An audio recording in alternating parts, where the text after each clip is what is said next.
All right, let's try then to go back to this conversation. August marks 10 years since the Marikana Massacre. Now, August 16th was the day 34 mine workers were gunned down. 10 people had already died in the preceding days. Now, calls for accountability continue to grow, and mine workers also continue with the battle to have President Cyril Ramaphosa, who at the time was the non-executive director for Lonmin, as well as Sibanye, take personal liability when it comes to the massacre. Let's speak now to Mzoxolo, Magidiwana, who's a Marikana Massacre survivor, as well as Wiseman, Dibakwe, who's a Marikana community leader. They're joining us now. Thank you so much to you both for your time. Mzoxolo, one of the things that we've seen has been a ruling, last week, which also then looks like singafumana impendulo as to what exactly happened. What do you feel? How do you feel, in fact, about this particular ruling? Ubuhlungu khona kakhulu ayazi ukuthi sinalo lonke ixesha sihlala sithembele kwinkundla zalapha eSouth Africa zizwe sikwaziyo ukusikhusela singabantu abamnyama abahluphekayo. So kungako ke sinelagunya lokuba asizuyiyeka thina lento tuthi kude kucace icala ithini kanti nokanye umthetho ujonge abantu abatyebileyo kuphela na. Ngoba sinezizathu ukuthi ezivakalayo futhi ezibangela ukuba sikwazi ukuthatha le case siyise ezicourt. Izizathu ezifana nokuba notata uyakhumbula uba wayethembisile njengokuba nani mamele ihlabathi lonke ilizwe lonke ngexesha kutshone umama wini esitsho esithi uyafuna ukuze eMarikana uzocela uxolo and uzohamba noJulius Malema azocela uxolo apha eMarikana kwi-survivor kunye nakwi-widows. But loo nto leyo zangayenze iminyaka ngoku iyi-4 ekhetha ukuthi ulicuki utata uRamaphosa wayelungiselela nje ukuba abe ngupresident welizwe. And I'm going to translate some of what Mzoxolo says there. He says it's painful that, they have to rely on the courts in order to try and effect some of the things that must be done here and even try to see an ounce of justice. He also says they're not going to let this go. They want to also see if the law works for everyone or simply works for those who are rich, as he says. And then he says that they've got reasons to also, bring this particular court action as well. He says that the president said that he was going to come to Marikana, and remember this was at the time where he wasn't yet president of the country, and he was talking about how he's going to be going to Marikana to make sure that he makes some amends there, and they are he even called it a process of atonement, as it were. But Mzoxolo saying that in fact he hasn't gone, so it doesn't look like he will make good on that promise. Mzoxolo but I'd like to come to you first, Wiseman, as well. Now, one of the things that we've seen when it comes to the Marikana story is that there's a lot of calls for accountability. There's still these growing calls for people to be held to account for what exactly happened. It's almost 10 years on. What is the sentiment on the ground? Thank you. I've been saying this for the past couple of years that the president does not show any remorse pertaining to the crisis that happened on Marikana Massacre. And he failed to take the responsibility of compensating correctly the people who suffered in doing itself. The problem of Mr. President is refusing to come to Marikana personally so that we can address the issue and let the law take its course. He has been giving the people of Marikana the false hope. And that false hope, it shows that the people of power, they can overrule any law in South Africa, especially when they are in charge. The community are suffering and they are still haunted by what happened in 2012. But the concern is let the president take action and be accountable for what happened in 2012.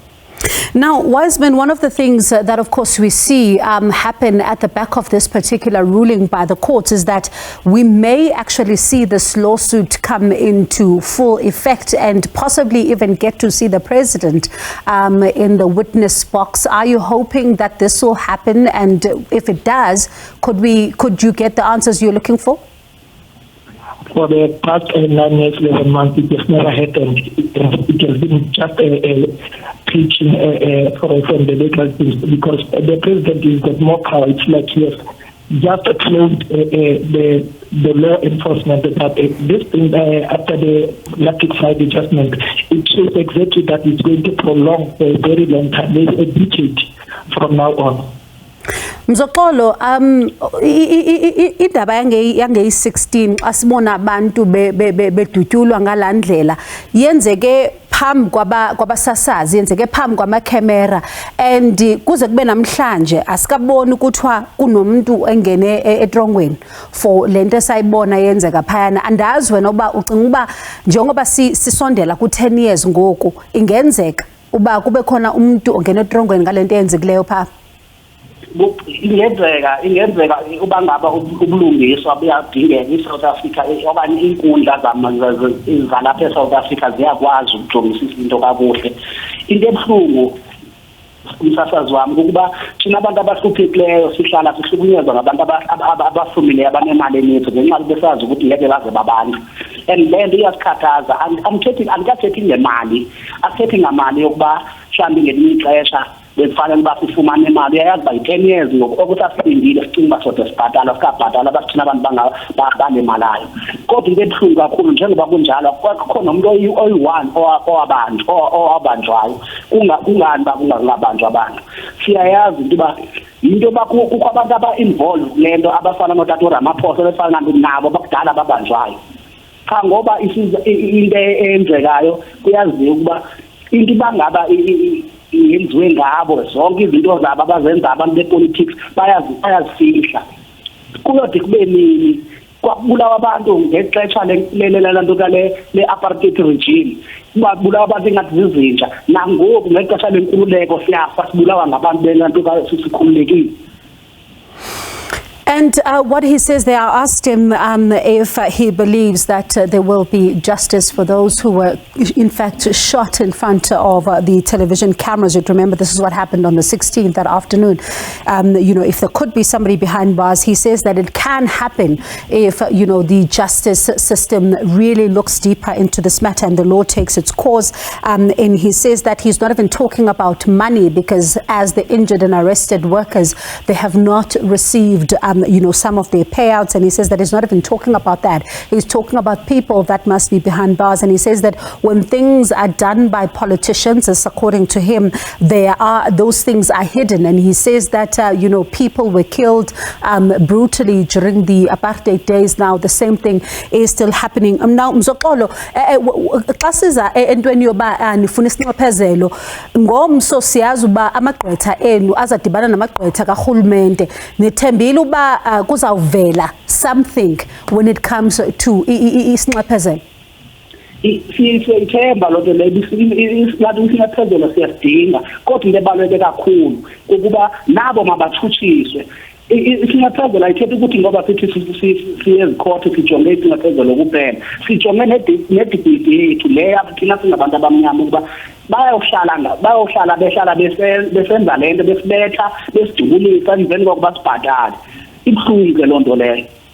So what he says that is, I was asking him because tomorrow their lawyers are meeting with the state attorneys as well in order to try and continue with these talks around compensation. He says that they don't only want compensation, they also want to see people, being put behind bars, especially when you look at what has happened in Marikana. Wiseman, if I may come back to you as well. One of the things that we're seeing is that in Marikana, the anger continues to be palpable, especially now it's almost 10 years on. In August it marks 10 years. I wonder what are some of the answers that community members are still waiting for when it comes to what happened that August. Thank you. As you can see, the moment they said that they are compensating people, automatically it shows that there are people who are guilty. The thing that the people of Marikana are waiting is to see the people going behind bars. Because you cannot compensate people. Why are you compensating people whereas there are no arrests for those who committed murder? So those who committed murder, they are part of the high politicians. And it will be hard for the people of Marikana to get answers in due course. Our concern is let the president be accountable, and those who are responsible for what happened in 2012, they must be arrested. Thank you. Would you say life has changed since then in Marikana? Life has come from a bad to worse, because Marikana now is like an isolated area, whereas you cannot walk around Marikana without any consent of the resident. So that's a problem, because no one is interested in knowing how the people of Marikana are living, how their life is going to change anytime soon. Mzoxolo, xa sigqibelela ingxoxo yethu namhlanje, kukho enye into enibona uba niyayifuna uba amagqwetha enu ayenze, uba athathe futhi i-report kaJudge Falam iye nayo ecourt uba nayo ibekelwe ecaleni? Isizathu saloo nto kukuba utata uFalam wayefihla izinto ezenziwe ngabantu abaphethe ilizwe. So yinto nje nayo uyayazi utata uFalam ukuba unesono. Ndathi uyakhumbula ukuthi ndathi ayinguye uThixo walapha emhlabeni noba angayijaji, but is not a God. One day inyaniso izovela. Xa ujonga le report for wena, yintoni le ungonelisekanga ngayo? Eyokuqala into engingonelisekanga ngayo ukuthi isaziwe into ukuba uyena muntu ebesenza into ebenza ngoba enenjongo zokuba ekhusela ama-shares wabo, and besenzela ukuthi thina istriker esisenzileyo sokuba sifune imali zesinganwenweni kwezinye imayini. Ngelisho ake istrike emveni kokuba saye salimala igold nayo ayayifuna imali. So babe nenjongo zokuba befuna ukusicontrola, and besicontrola ngoba besazi ukuthi uba ngaba siyifuni siye salimala abantu bazoboyika bangaphinde bafune imali, kuthe hayi into edibelise nemali iyafika ukufihla nje imfihlo ebayenzileyo ukuthi lo ngathi sizizilezi zabo. All right, and what Mzoxolo was saying there, one of what I was asking him was about their call for their lawyers to take the report of the Farlam Commission on review. He says that part of the reason why they want this is that they want to for it to be clear on who should be held to account. Also, they want to really lay bare that this was only about the protection of financial interests. And he also says that because they were shot at and some of them, like him, were left injured, this was in a way to dissuade them from really continuing with, really demanding the money that they were demanding, which was 12,500 rand, because they would have thought that if you demand this and you get injured, then that might then make you not to pursue this. And of course, this is something that, really will be watching closely, as of course you can even see with this particular latest ruling now in about, so they've got 6 weeks in order to file some of the amendments there when it comes to some of, their papers. So certainly this matter is far from over. That was Mzoxolo Magidiwana, a survivor of the Marikana Massacre, as well as Wiseman Dibakwe, a Marikana community leader.